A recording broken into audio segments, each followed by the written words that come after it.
Kita berdoa, saudara yang kekasih.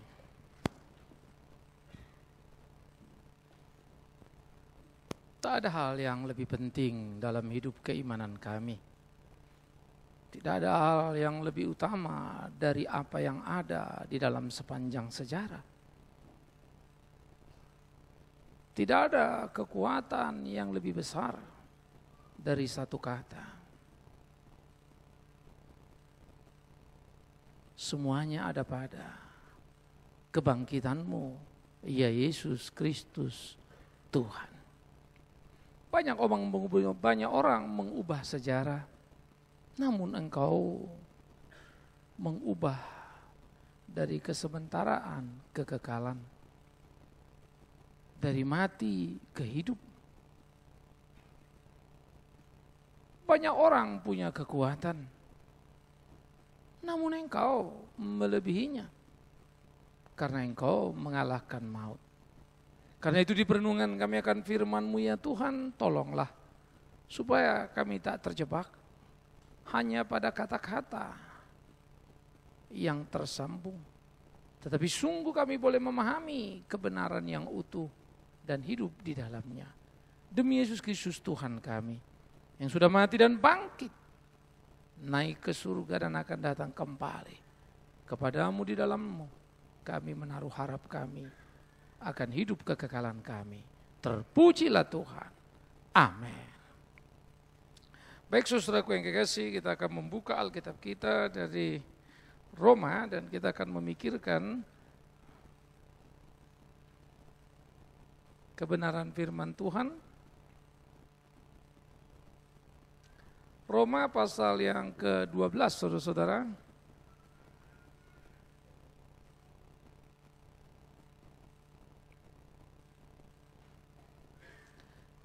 Roma pasal 5 ayat 12 sampai ayat 15.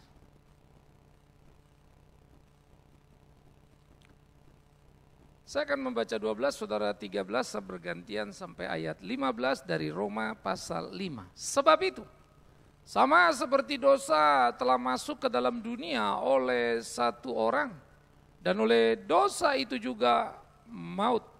Demikianlah maut itu telah menjalar kepada semua orang, karena semua orang telah berbuat dosa.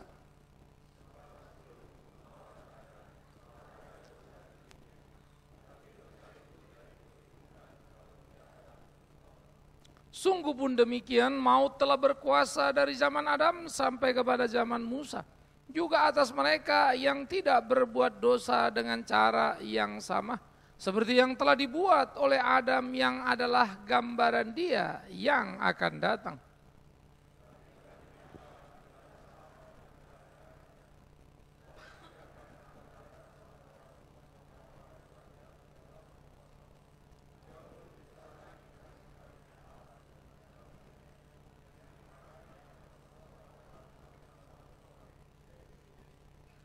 Satu Korintus 15:53 sampai 55, demikian firman Tuhan. Karena yang dapat binasa ini harus mengenakan yang tidak dapat binasa, dan yang dapat mati ini harus mengenakan yang tidak dapat mati. Dan sesudah yang dapat binasa ini mengenakan yang tidak dapat binasa, dan yang dapat mati ini mengenakan yang tidak dapat mati, maka akan genaplah firman Tuhan yang tertulis, maut telah ditelan dalam kemenangan. Hai maut, di manakah kemenanganmu? Hai maut, di manakah sengatmu? Saudaraku yang kekasih, kebangkitan Kristus telah menjadi momentum penting di dalam kehidupan orang percaya setelah peristiwa Taman Eden, yang membawa kita kepada kematian yang kekal, maka kebangkitan membawa kita pada kehidupan yang kekal. Hari pertama dalam minggu itu menjadi tradisi di dalam gereja Tuhan untuk pergi beribadah. Bukan lagi hari yang ketujuh, yang adalah hari perhentian yang telah dirusak oleh dosa. Maka hari pertama, Ahad atau Minggu, manusia pergi ke gereja bukan karena itu hari Minggu, tapi karena hari kebangkitan. Sayang, ada terlalu banyak orang Kristen pergi ke gereja setiap hari Minggu, tapi sejatinya kita tidak mengerti mengapa. Dan kita selalu berkata Minggu adalah Sabat. Kalau sahabat dalam pengertian perhentian lalu kita merenungkan, maka yang kita renungkan adalah bagaimana Tuhan sudah menghidupkan kita kembali di dalam Kristus Tuhan itu. Saudara-saudara, ketika maut menguasai manusia maka digambarkan jatuhnya Adam ke dalam dosa. Maka maut berkuasa dan semua keturunan Adam dikuasai oleh maut. Mengakibatkan Adam orang berdosa melahirkan anak orang berdosa. Maka anak orang berdosa melahirkan generasi berdosa. Dan orang berdosa di dalam generasi berdosa menuju kehancuran dalam kehidupannya. Maka semua tidak berdaya. Semua ada dalam jerat kuasa dosa itu. Oleh karena itulah gambaran Alkitab menjadi sangat amat jelas. Sama seperti karena satu orang Adam, semua manusia telah jatuh dalam dosa. Kekristenan percaya apa yang disebut dengan dosa turunan. Sesuatu yang mengakibatkan generasi dari dosa kepada dosa. Dalam paham umum, orang memandang tabula rasa atau orang lahir seperti kertas putih yang tergantung ditulis warna apa maka itulah hidupnya. Tetapi ternyata psikolog-psikolog yang membuat riset akhirnya harus kecewa. Ketika mereka membuat satu teori, berbagai teori khususnya di lingkungan, orang yang ditaruh di lingkungan baik ternyata tidak serta-merta jadi anak yang baik. Sebaliknya orang ada di lingkungan jahat tidak serta-merta menjadi penjahat karena banyak yang berubah dalam hidupnya. Mengapa? Ada sebuah lompatan yang sangat luar biasa, ada sebuah perubahan yang sangat dahsyat yang tidak mampu dijelaskan oleh psikolog. Filsafat buntu ketika memahami bagaimana manusia bisa mengalahkan dosa dan melewati kehidupan. Seluruh rangkaian diajarkan, tetapi tidak ada yang mampu untuk menembusnya.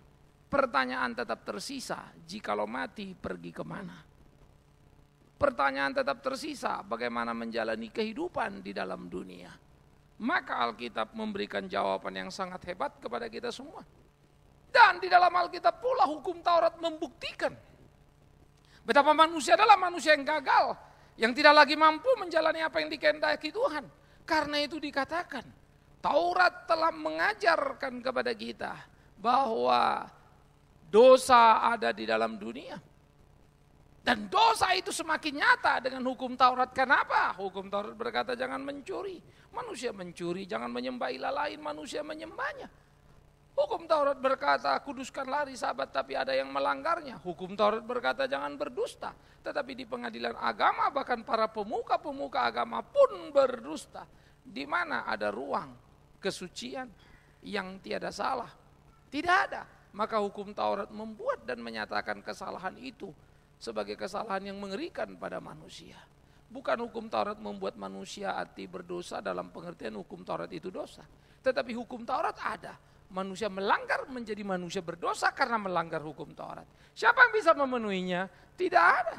Tidak Musa, tidak Elia, tidak para nabi. Semua gagal. Tidak akan ada yang mampu memenuhi hukum Taurat. Karena itu, jikalaupun seorang Abraham sampai ke surga mulia, bukan karena ia benar dan baik pada dirinya, tapi karena iman yang ada di dalam hidupnya. Jikalau Nuh sampai kepada Bapa di dalam surga, itu bukan karena Nuh seorang yang baik dan luar biasa, tetapi karena dia diperkenan oleh Allah, dan perkenan Allah adalah kasih karunia. Saudaraku yang dikasihi oleh Tuhan Yesus Kristus, pernahkah kita memikirkan betapa berharganya hidup kita? Karena itulah saya pikir perlu untuk kita memahami kebenaran firman Tuhan itu dengan utuh. Seperti ketika Kristus berkata kepada murid-muridnya, hai murid-muridku, apa yang kau lihat hari ini ditunggu oleh para nabi dan mereka tidak menyaksikannya. Tetapi kalian melihatnya. Yohanes Pembaptis disebut sebagai orang yang paling besar di zamannya, namun paling kecil di kerajaan sorga. Karena Yohanes Pembaptis menutup perjanjian lama dan membuka perjanjian baru. Namun Yohanes Pembaptis tidak pernah bisa melihat Kristus yang mati dan bangkit untuknya. Sehingga istilah itu menggambarkan betapa keagungan orang yang hidup dalam cinta kasih yang penuh. Tetapi seperti yang kemarin saya katakan, sayangnya di atas kayu salib hanya dua yang mampu menembus tembok untuk memahami kebenaran. Celakanya, dia adalah seorang penyamun yang percaya kepada Kristus, dan yang kedua adalah kepala pasukan Roma yang kafir, yang berkata sungguh dia ini anak Allah. Kemana para imam? Mereka menyalibkannya. Kemana mereka orang-orang beragama? Mereka meneriakinya. Mengapa si kafir dan si penjahat ini yang percaya? Itulah keimanan. Jangan bangga karena engkau Kristen, bahkan jangan bangga kalau engkau menjadi pengurus ataupun menjadi pendeta. Omong kosong itu. Dan tidak ada guna ketika engkau hidup tidak sesuai dengan kehendaknya. Belajar mengerti apa yang dia mau, melakukan apa yang menjadi ketetapan. Nah itulah menjadi pergumulan tiap orang percaya. Kristus datang, maka berbeda dengan Adam yang tidak taat di Taman Eden. Kristus di pergumulan Getsemani tetap mengayunkan langkahnya. Adam memilih kehendaknya mau menjadi sama dengan Allah. Tetapi Kristus mengabaikan kehendaknya dan berkata, bukan kehendakku, kehendakmulah yang jadi. Sayang, kalimat itu seringkali diucapkan mulut orang Kristen, tapi tidak begitu di kehidupannya. Doa Bapa kami yang kita naikkan, yang tadi juga dinyanyikan, selalu mengajarkan kalimat indah. Jadilah kehendakmu di bumi seperti di surga. Tapi dengan segera kita bisa melihat itu menjadi omong kosong dalam hidup orang Kristen. Karena bukan kehendak Tuhan yang jadi, tapi kehendak kita. Sangat terasa dalam doa ketika kita mendesak surga supaya mendengar doa kita. Lalu celakanya, agama menutup seluruh keinginan-keinginan seperti itu dengan berkata, itulah orang beriman yang percaya dan beriman penuh. Meminta apa saja yang dia mau pasti Tuhan beri. Sayang, tak semua mau belajar Alkitab dan bertanya, apakah kehendakku sesuai kehendak Allah? Yakobus mengkritik orang-orang Kristen mula-mula. Kalian ini, kata Yakobus, meminta tapi tidak mendapatkan karena kalian belum berdoa. Tetapi engkau berdoa pun tidak diberi karena engkau meminta hanya memuaskan hawa nafsumu. Patutlah kalau ia mengingatkan doa orang yang benarlah, yang besar kuasanya. Orang yang hidup sesuai kehendak Allah, yang doanya adalah supaya bukan kehendakku tapi kehendakmulah yang jadi. Yang doanya adalah supaya hidupku seperti apa yang kau mau di surga sana, begitulah ku jalani di bumi ini. Betapa amat sangat indahnya. Oleh karena itu saudara-saudaraku yang dikasihi oleh Tuhan Yesus Kristus, bagaimana maut yang menguasai manusia akibat pemberontakan terhadap Allah menjadikan manusia berdosa terus-menerus, kini dikalahkan oleh Kristus dan mengubah kehidupan supaya manusia menjadi pelayan terus-menerus yang menyukakan hati Allah. Karena itu sejatinya sesungguhnya seharusnya perubahan radikal antara kita dan orang perjanjian lama itu terjadi. Para imam bisa berbuat kesalahan fatal di dalam hidup perjanjian lama. Itu fakta yang tidak terbantah. Dan kita bisa melihat bagaimana kegagalan-kegagalan di dalam perjanjian lama. Ketika kita menemukan dan menyimak kehidupan sejak dari Adam, anaknya baku bunuh. Lalu turun Nuh, orang benar itu. Ternyata ia lupa diri, mabok dan membuat anaknya menjadi terkutuk. Karena Bapa menurunkan kutuk itu kepada dia. Miris juga ya. Ini Bapa kau turunkan kutuk ke anak. Tapi itulah ironi keluarga. Lalu kita melihat nanti berikutnya keluarga Yakub yang disebut Israel. Kacau balau, saling jual dan saling menyakiti. Lalu bertumbuh dan beranak pinak, menjadi bangsa yang besar. Dalam pemimpinan Musa mau pulang ke tanah perjanjian, apa yang mereka lakukan? Bukan syukur, tapi hujat yang sangat menakutkan. Bacalah Alkitab dan tercenganglah. Karena gereja tidak pernah baik di mata Allah. Baca Alkitab dan tercenganglah. Karena umat tidak pernah dekat kepada Dia. Sehingga terjadilah pembantaian yang cukup mengerikan dalam perjalanan oleh karena murka Allah. Banyak orang seringkali berkata, wah Allah tidak sekejam itu, Allah kan maha kasih. Sayang, ketika engkau tidak mau membaca seluruh Alkitab, maka rusaklah pemahaman kita. Bacalah seluruh Alkitab dan tercenganglah. Kalau kita boleh percaya itu hanya karena kasih karunia-Nya. Kalau kita boleh melayani dalam kesetiaan itu hanya karena berkat dan pertolongannya. Sejatinya manusia kita ini adalah natur berdosa yang mau melawan Dia. Bersyukurlah kalau kebangkitan itu betul ada dalam hidupmu. Itulah yang membuatmu bisa berubah. Ishak menjadi pasangan monogami yang menarik bersama dengan istrinya. Tapi dua orang ini yang menjadi sepasang Dan monogami, tidak menganut poligami dalam perjalanannya. Punya anak kembar, tapi papa dan mama merusak anak kembar menjadi musuh besar. Gagal mendidik keluarga itu. Baca Alkitab dan terkejutlah. Pada waktu saya pernah mengkhotbahkan itu di satu tempat, mereka baru kaget bilang, Pak, kami belum pernah perhatikan dan belum pernah dengar. Selalu kalau cari pasangan, Ribka selalu jadi idola. Kemudian Ishak cara mencari pacarnya dan seterusnya. Itulah kita terlalu naif. Katanya memandang satu sisi tapi tidak melihat semuanya. Maka pada waktu kita memahami kehidupan itu saudaraku, maka kita akan melihat bagaimana pergumulan-pergumulan yang terjadi yang tidak sederhana di dalam perjalanan hidup manusia dan bagaimana manusia itu harus terus-menerus berkelahi supaya menjadi pemenang dalam hidupnya. Nah karena itu apa yang dikatakan oleh Paulus di dalam 1 Korintus tadi menjadi sangat penting bagi kita. Di 1 Korintus 15 Paulus mengungkapkan bagaimana kehidupan setiap orang percaya dan apa yang penting dalam hidup mereka. Pasal 12 dia bicara karunia-karunia. Pasal 13 dia bicara kasih. Pasal 14 dia bicara tata tertib karena karunia-karunia sudah rusak dan merusak gereja di Korintus.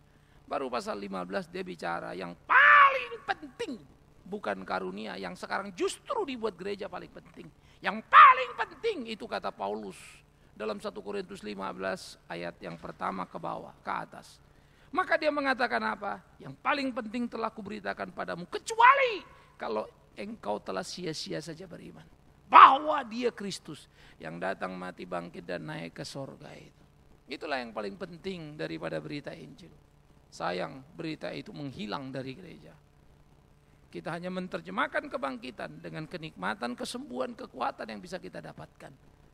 Tapi gilanya mestinya kebangkitan identik dengan kehidupan yang benar, tidak diperhamba oleh dosa karena maut sudah kalah. Tapi celakanya ketika kita bicara mujizat yang luar biasa, hidup berdosa tetap saja jalan dalam hidup manusia dan gereja tetap saja melacur dengan segala hal yang salah dalam hidupnya. Mengerikan bukan? Oleh karena itu saudara-saudaraku yang dikasihi oleh Tuhan Yesus Kristus, hai maut di manakah sengatmu? Maka maut telah dikalahkan dalam kematian Kristus. Di kematiannya lah ada kehidupan. Sehingga semangat ini menjadi semangat orang Kristen. Paulus berkata, kemanapun kami pergi, bau kematiannya mengikuti kami. Itu satu kalimat yang sangat mengagumkan saudaraku. Tetapi sekaligus sangat menegangkan. Kemanapun kami pergi, bau kematiannya mengikuti kami. Apa artinya? Di situ kami mati terhadap dosa. Dan kematian terhadap dosa adalah kemenangan dalam kehidupan. Di mana kebangkitan ada? Tidak akan ada pernah kemenangan tanpa kematian, tidak akan pernah hidup benar tanpa penyangkalan diri. Bunuhlah keinginan-keinginan manusiamu itu. Bunuhlah keinginan dirimu yang salah. Itulah namanya menyangkali dirimu supaya engkau hidup berguna. Selama engkau tidak bisa menyangkal dirimu, selama itu engkau tidak akan pernah mengerti penuh apa yang menjadi kehendaknya. Secara knowledge kita bisa ngerti firman Tuhan. Tapi kekuatan tidak pernah cukup untuk melakukan. Mengerti dan melanggarnya. Kita lumpuh saudara. Dan itu sangat berbahaya. Karena itu marilah kita memikirkan pergumulan-pergumulan seperti ini. Maut telah dikalahkan dalam kematian Kristus. Ingat, di dalam kematiannya ada kehidupan.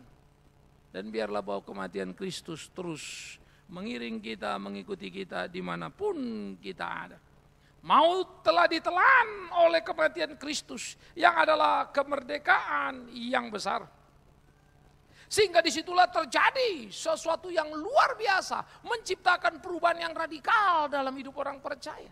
Karena maut tadi telah ditelan oleh kematian Kristus. Itu sebab saudara-saudaraku, di atas kayu salib, saya selalu ingatkan kita, absolutely paradoks. Terlalu sulit untuk memahaminya. Di kematiannya ada kehidupan, di kehinaannya ada kemuliaan, di kesengsaraannya ada kesukaan, di deritanya ada kebahagiaan. Bagaimana kita bisa ngerti itu? Hai maut, di manakah sengatmu? Bukankah dimulainya ketika jalan Via Dolorosa, perempuan-perempuan Yerusalem menangisi karena kasihan melihat Yesus yang tersalib.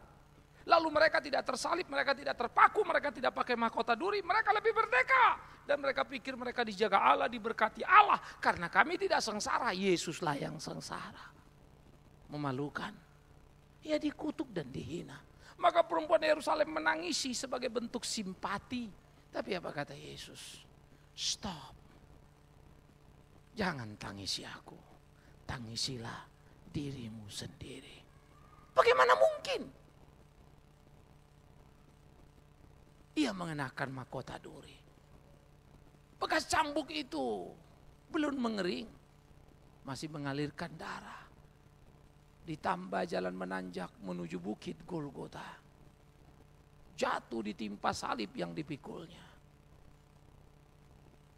Yesaya mengatakan ia tampak buruk rupa. Tidak seorang pun menginginkannya. Bagaimana mungkin ketika orang bersimpati dan dia menatap berkata, jangan kasihani aku, kasihanilah dirimu. Bukankah kita akan berkata kasihan yang sakit karena kita sehat? Bukankah kita akan berkata kasihan yang miskin karena kita kaya? Kasihan dia nggak makan, kasihan dia susah. Tahukah engkau mungkin engkaulah orang paling dikasihani? Karena dalam kayamu engkau tidak tahu diri. Engkau hanya memikirkan hidupmu dan tidak yang lainnya. Tahukah engkau mungkin engkau paling malang? Di dalam sehatmu justru engkau berbuat dosa. Berbahagialah yang sakit karena dia selalu berteriak kepada Allah. Ya Tuhanku, ajar aku berharap kepadamu. Bahagialah mereka yang miskin. Karena mereka mungkin sedang berjalan menuju ke surga seperti Lazarus dalam kitab suci. Kadangkala kita salah menangkap hidup ini. Pikirkanlah baik-baik. Bagaimana kita melakoni hari-hari kita. Oleh karena itu saudara-saudaraku, maut telah kalah. Maka orang percaya bisa mengenakan kehidupan kekal di kesementaraan. Seperti yang dikatakan Paulus. Bahwa tubuh kita yang dapat binasa ini harus mengenakan yang tidak dapat binasa. Dari mana tiketnya? Kapan kau bisa mendapatnya? Di kematian Yesus Kristus itu. Itu sebab tubuh yang binasa bisa mendapatkan tubuh yang tidak dapat binasa. Karena 1 Korintus 15 dia juga bicara tentang kebangkitan. Tentang tubuh kemuliaan yang akan dimiliki oleh yang percaya. Karena itu orang percaya tidak pernah pusing dengan tubuh sementara ini. Dia tidak akan pernah menyayanginya. Bahkan dia rindu dengan segera bisa cepat berganti dengan tubuh kemuliaan. Tapi dia tahu hanya ada satu jalan. Yaitu melayani Kristus Tuhan itu. Engkau tidak bisa jalan untuk melayani dirimu. Karena engkau tidak akan pernah mencapai surga mulia itu. Oleh karena itu yang dapat mati mengenakan yang tidak dapat mati kekekalan. Mengapa? Karena maut sudah dikalahkan. Lah kalau aku enggak dapat, itu berarti engkau masih pengikut dan budak maut itu. Oleh karena itulah, pergumulan pertandingan di dalam Kristen menjadi satu pergumulan pertandingan yang sangat serius. Dengan gagah perkasa Paulus meneriakkan kalimat itu.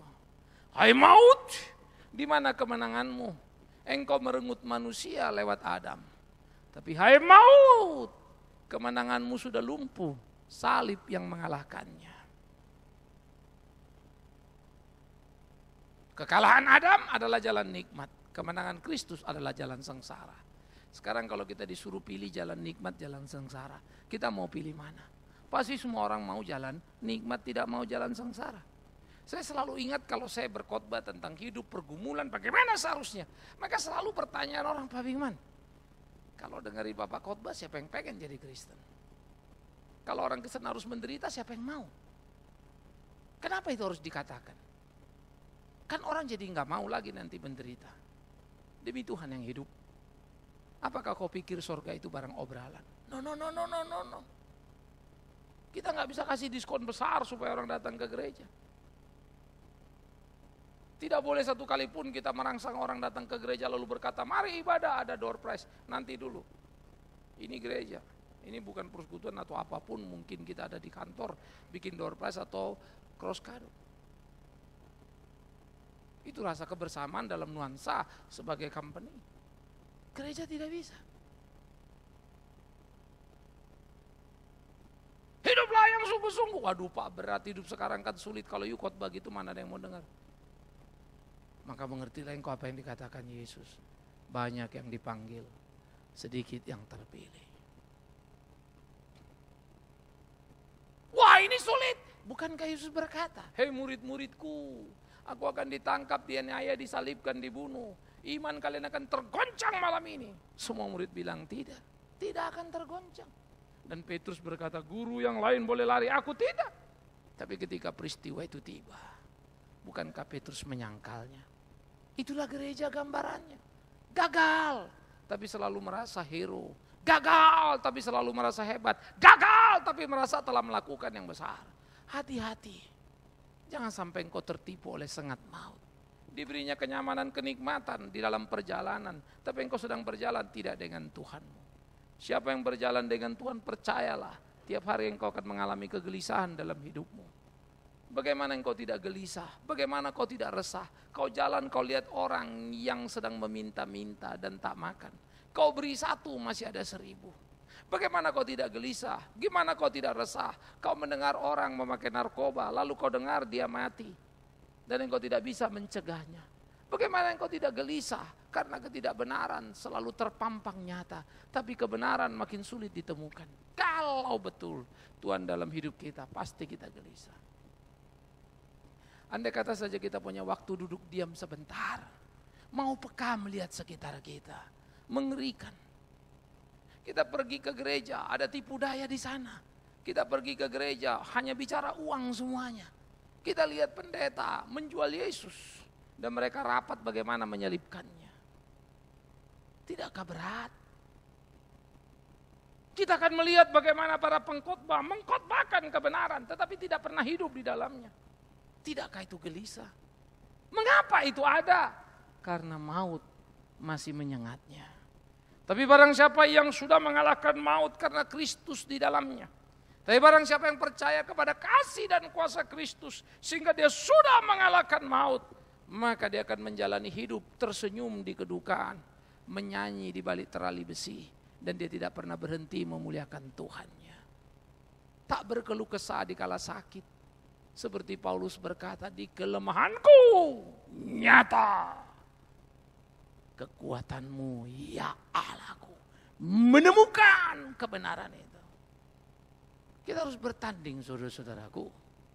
Oleh karena itulah maut sudah kalah. Paskah adalah sumber kemenangan yang luar biasa. Yang menjadi pertanyaan, apakah hidup kita sudah berkemenangan? Oleh karena itulah saudara-saudara, hidup berkemenangan adalah hidup yang benar. Bukan hidup yang kaya, bukan hidup yang hebat. Ingat, hidup berkemenangan tidak sama dengan engkau sehat. Hidup berkemenangan tidak sama dengan engkau kaya. Hidup berkemenangan adalah engkau tetap rendah hati dikala engkau kaya. Engkau tak berbuat dosa dikala engkau sehat. Di sakitmu tetap kau puji Dia. Di miskinmu kau tahu memberi apa yang harus kau lakukan dalam hidupmu. Lihatlah janda miskin itu. Celakalah kita kalau kemiskinan kita jadi alasan untuk kemudian menipu orang lain. Celakalah kita jikalau kesakitan kita jadikan alasan supaya orang mengasihani diri kita. Jangan pernah kau hina dirimu seperti itu. Hiduplah dalam kasih karunia-Nya. Kalau betul maut itu sudah dikalahkan.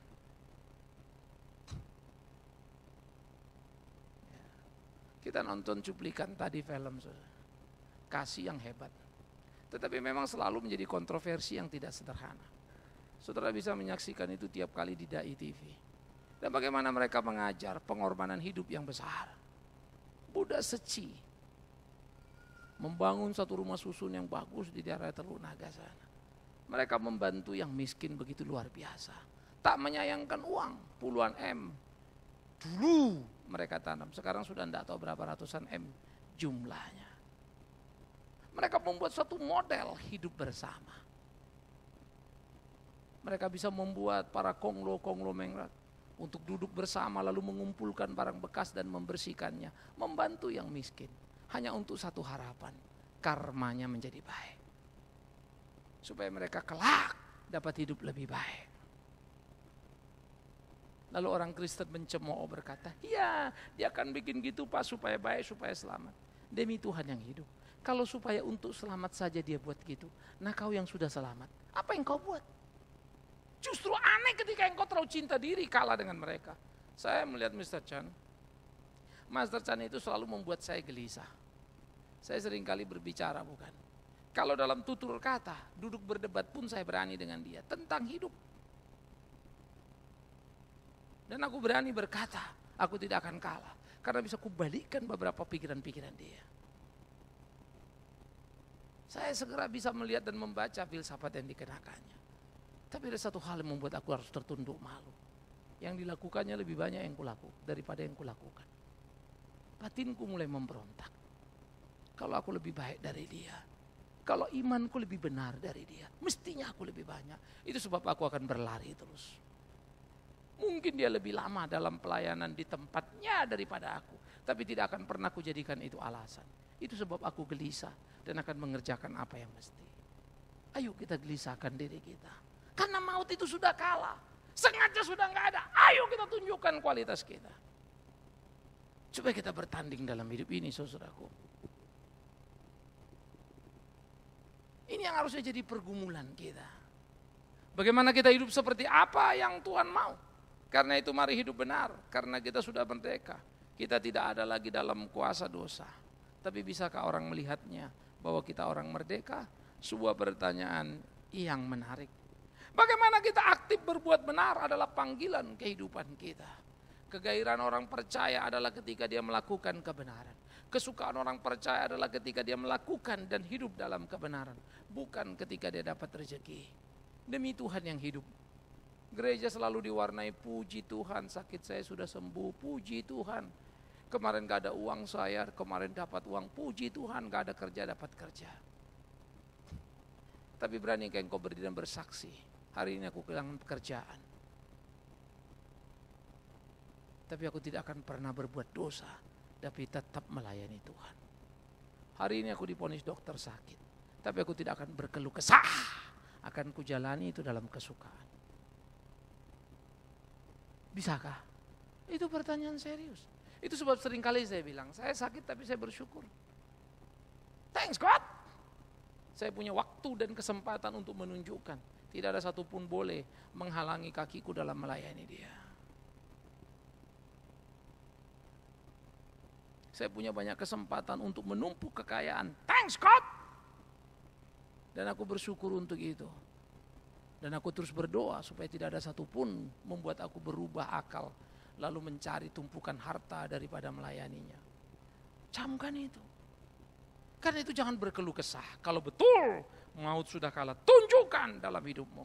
Maka kita harus proaktif untuk melakukan kebenaran. Saya suka ketika Paulus berkata, hei kalian orang percaya, jangan lagi engkau berhutang apapun pada siapapun. Hendaklah engkau saling mengasihi. Rasanya tidak nyambung. Tidak utang apapun pada siapapun, hendaklah saling mengasihi. Paulus lagi bicara hutang apa?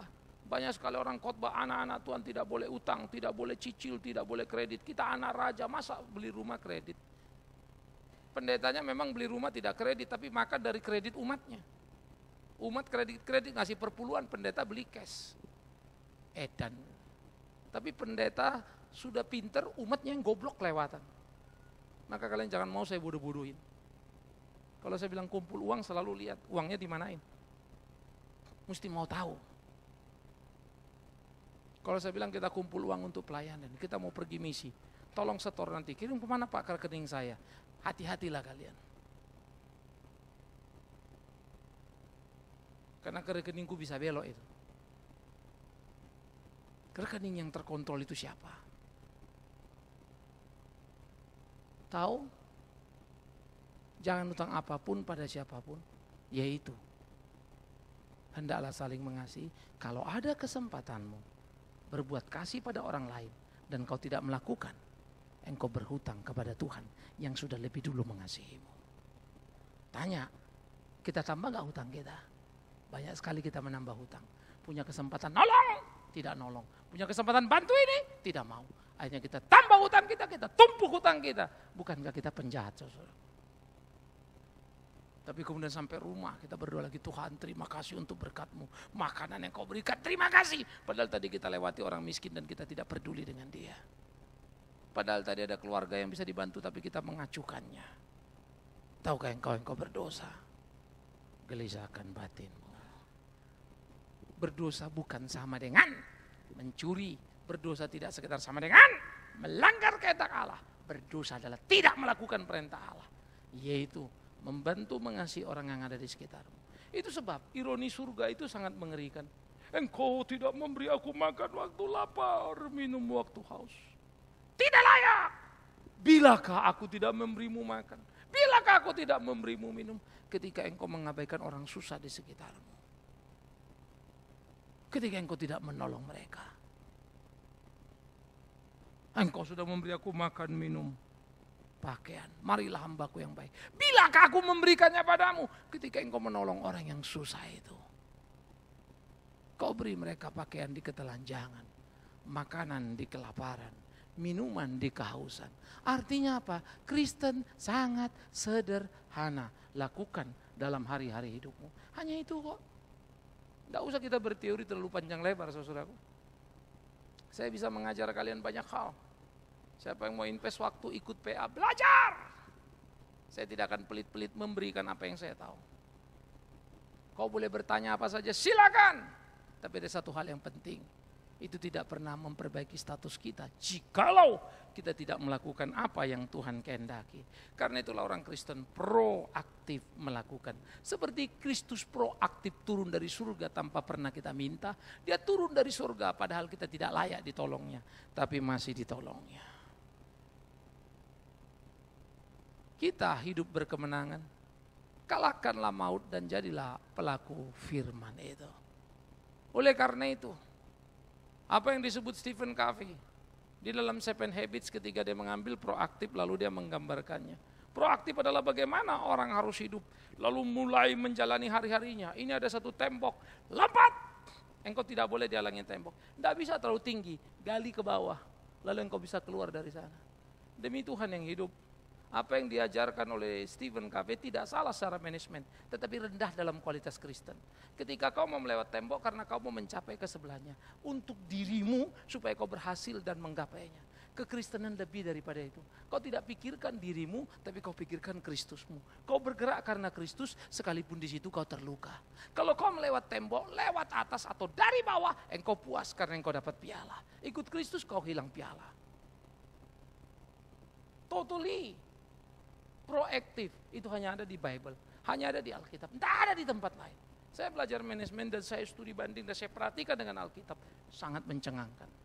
Betapa amat sangat kuat, betapa amat sangat hebat. Kenapa? Hai maut, di mana sengatmu? Karena maut sudah tidak berdaya. Membuat orang Kristen itu begitu kuatnya luar biasa. Mari kita menjadi pemenang-pemenang yang memainkan peran kita. Kemarin ingat saya bilang, lebih dari pemenang seperti kata Paulus. Apa yang bisa memisahkan kami dari Kristus? Ketelanjangan? No. Pedang? No. Kelaparan? No. Kematian? No. Mengapa? Karena kita lebih dari sekedar pemenang. Tidak ada yang bisa memisahkan kita dari Kristus. Karena itu, apa yang bisa membuat engkau tidak melayani Tuhan? Apa yang membuat engkau tidak bisa melakukan kebenaran? Tidak ada. Tapi nyatanya enggak bikin Pak, itu cuma satu pertanyaan. Apakah engkau sudah di dalam Tuhan? Mari kita close bagian ini, mari kita ketat di dalam bagian ini. Jangan lagi berpikir kita sudah masih di dalam Tuhan karena menyebut namanya. Tidak semua orang menyebut namaku Tuhan, Tuhan masuk surga. Tidak semua orang yang melayani aku masuk surga. Tidak semua yang berkhotbah masuk surga. Tapi mereka yang melakukan kehendak Bapakku. Orang-orang yang berkhotbah mendapat penghargaan. Maka Kristus berkata, engkau sudah menerima upahmu di dalam dunia. Engkau tidak layak di sorga mulia. Dan ditolaklah kita. Saya tidak mau ditolak. Karena itu kau akan hidup sesuai kehendaknya. Dan berdoa memohon, Tuhan tolong aku. Demi Tuhan yang hidup, begitulah engkau, hai rekan-rekanku. Semua kita tidak mau ditolak oleh Tuhan. Karena itu mari hidup sesuai kehendak Tuhan. Kita jalani. Tapi tolong ingat, ketika engkau mau berjalan dalam kebenaran yang sesungguhnya, engkau akan mulai merasa kesepian. Karena tidak banyak yang pemilih jalan itu. Saya suka Yesus ketika bilang, ketika orang mau pergi ke surga jalannya belok dan susah. Ketika orang mau pergi ke dunia jalannya lapang, gampang semuanya. Siapa yang mau memilih jalan susah? Hanya orang bodoh. Betullah kata Paulus. Bagi orang Yunani salib memang bodoh. Masa mau hidup menderita? Tapi bagi orang Yahudi beragama, salib menjadi batu sandungan karena mereka suka mujizat dan jalan gampang. Yesus tidak cocok sebagai orang beragama. Bisa bikin batu jadi roti dan tidak bikin. Padahal kalau dia bikin batu jadi roti pasti banyak pengikutnya.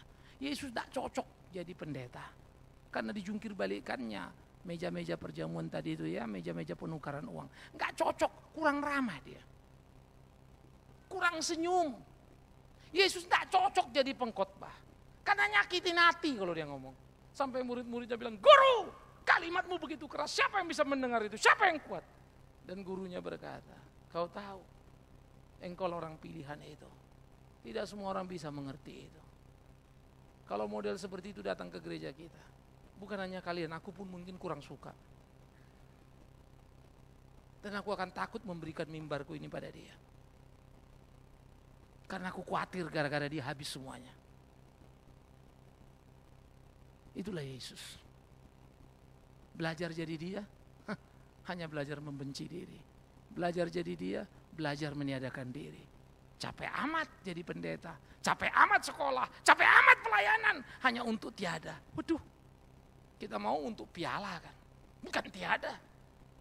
Tapi kalau memang betul maut sudah kalah, maka engkau akan hidup untuk tiada. Tapi kalau maut masih berkuasa, pasti engkau hidup untuk piala. Ingat kalimat itu. Pak, jadi maksud Bapak besok saya nggak usah kerja lagi ya? Supaya tiada. Pak, kalau begitu nanti saya naik ke jembatan penyeberangan, pas ada mobil busway lewat saya lompat ya Pak ya? Supaya tiada. Kalau gitu Pak, saya nggak usah ngurus diri lagi ya, nggak usah makan, nggak usah minum supaya saya sakit Pak. Supaya tiada. Salah. Bekerjalah sekerasnya, tapi bukan untuk rupiah, pengabdianmu. Kumpulkanlah uang sebanyaknya, bukan supaya kau besar segala-galanya, supaya bisa menolong banyak orang di sekitarmu. Hidupmu indah ya. Maka berdoalah supaya ketika kau mati, ingat kalimatku. Di peti matimu orang berkata, sungguh orang ini orang benar. Aku rasakan sukacita. Kalau tadi orang bilang, ini sudah dibayar 30 tahun yang lampau, itu karma berlaku. Tetapi orang Kristen berkata, engkau bukan dibayar kemarin. Sebelum kau berbuat pun dia sudah mengasihimu. Ia menyelamatkanmu lebih dulu. Sehingga ada kekuatan yang dahsyat dalam hidup kita yang begitu luar biasa. Hidup kita merdeka. Maka biarlah yang sudah membebaskan kita dari maut, yang kita sudah menang dari maut, hidup kita melayani dia. Pulanglah dan pikirkanlah. Jangan lagi membenci pasanganmu, istri atau suamimu. Jangan bilang kau orang Kristen kalau engkau tidak bisa hidup dalam cinta kasih itu. Berdamailah. Jangan pernah bilang kau Kristen kalau tidak mampu menghormati orang tuamu. Hormatilah. Jagalah mulutmu kalau berbicara. Dan hai orang tua, jangan engkau abai dan menyakiti hati-hati anakmu dengan tidak bertanggung jawab, dengan hidup penuh kekerasan dan menghajarnya. Karena Tuhan akan marah padamu. Dan kau kawan-kawan, berkawanlah sebagai kawan yang bisa dipercaya. Jangan pernah menusuk di dalam kelengahan kawanmu. Dan engkau, hai umat, jadilah umat yang sungguh-sungguh, yang mencintai Tuhanmu, dan kau lakukan apa yang harus kau lakukan tanpa meminta upahmu, karena upahmu sudah diberikannya. Dan kami para pendeta tak layak berkhotbah hanya untuk sebuah amplop atau sesuap nasi, sebuah kehormatan. Celakalah pendeta yang berkhotbah untuk mencari makannya. Biarlah semua orang lakukan karena Tuhannya. Jika Tuhan mau tambahkan rezeki, biarlah itu urusannya. Tapi itu bukan transaksi. Maka bahagialah hidup kita. Berjalanlah dalam hari-hari. Lakukanlah kehendaknya. Layani dia. Maka engkau akan melihat surga ketika lagi di dunia ini. Perhatikan kalimatku, engkau akan melihat surga selagi di dunia. Jangan tunggu mati, nanti mati kita sampai surga. Salah! Sekarang, kalau betul maut itu sudah kau injak-injak. Seperti Paulus di penjara, surga yang dirasakannya. Itu dia sebab bisa memuji. Dia diderah, dia dicambuk. ia tetap bahagia karena surga yang dipandangnya. Mati dianggapnya keuntungan karena pintu surga sudah dia tiba, ada di depannya. Tidakkah engkau ingin hidup seperti itu? Ambillah, raihlah, karena maut sudah kalah. Tuhan menolong kita. Amin. Tundukkan kepalamu. Ambil waktu teduh. Mulai lihat di mana kelemahan kekurangan kita. Berdoa, katakan, Tuhan, tolong aku. Terima kasih untuk usahaku. Balikkan itu untuk kemuliaannya. Untuk pekerjaanmu. Biarlah itu jadi kesaksian nyata bahwa Tuhan ada bersamamu. Di hari-harimu, di kayamu, di miskinmu, di sehatmu, di sakitmu. Engkau hidup tetap memuliakan Dia. Karena maut sudah kalah. Ingat, Tuhan tidak pernah menjanjikan hidup mulus tanpa bencana. Tuhan tidak pernah janjikan hujan tanpa mentari. Tapi Dia juga tidak pernah janjikan mentari tanpa hujan. Yang dijanjikannya adalah perlindungan bagi tiap orang percaya. Sehingga tetap bisa memuji di kala hujan, panas, dan bencana tiba. Karena hatinya sangat bergelora. Dipandangnya hidup dan berkata, hidup bagiku Kristus dan mati adalah keuntungan. Mengapa? Karena maut telah kalah. Kristus, Yesus Tuhan, sudah mengalahkannya. Terima kasih Bapa di dalam surga. Terus ajar kami di hidup kami melakukan kehendak-Mu. Karena dengan jujur kami harus mengaku. Seringkali situasi diri emosi yang tak terkendali. Bahkan fisik yang lemah, capai, membuat kami kehilangan kontrol atas diri dan menjadi bersalah. Ampuni kami. Godaan-godaan dunia, tawaran yang luar biasa. Kuatkan kami supaya bisa berkata tidak pada yang salah dan tetap berjalan di tempat yang semestinya. Ajar kami, rezeki bukanlah buah dusta, tapi karena hidup mengabdi kepadamu ya Allah. Ajar kami, masa depan ada di tangan-Mu. Tak hanya di sini, di kesementaraan, bahkan hingga kekekalan. Tak ada alasan kami takut lagi. Terima kasih. Maut sudah dikalahkan. Maut, di manakah sengat-Mu? Ya Kristus Yesus Tuhan kami. Buat itu jadi nyata dalam hari-hari kami. Kami serahkan hidup kami, pengabdian kami dalam tangan-Mu, gereja-Mu, rencana program kerja yang ada. Setiap umat-Mu di kerinduan menjadi terang yang nyata. Biarlah Tuhan memampukannya. Demi Kristus Tuhan yang hidup. Yang sudah mengalahkan maut. Kami berdoa, kami bersyukur. Terpujilah Tuhan kami kekal selama-lamanya. Amin.